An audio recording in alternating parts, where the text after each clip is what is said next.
চট্টগ্রামের new market এলাকায়।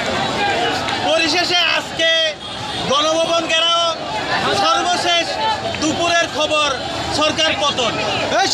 এই পতনের খবর শুনে বন্দরনগরী চট্টগ্রামে উৎসবের আমেজ। পাড়ায় মহল্লা থেকে দলে দলে নারী পুরুষ মেতে উঠেছে, অনেকে আনন্দ মিছিল করছে, আমরা দেখতে পাচ্ছি। আমি এখন অবস্থান করছি চট্টগ্রামের সাগরিকা মোড় এলাকায়। এখানেও আমি লক্ষ লক্ষ মানুষ দেখতেছি, বিভিন্ন অলিগলি থেকে মিছিল নিয়ে মহাসড়কে আসছে।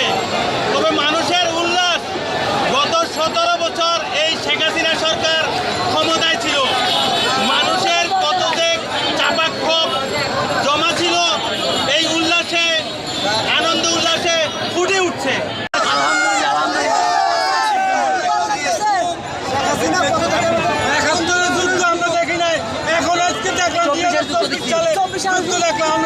সবাই খুশি, সবাই খুশি।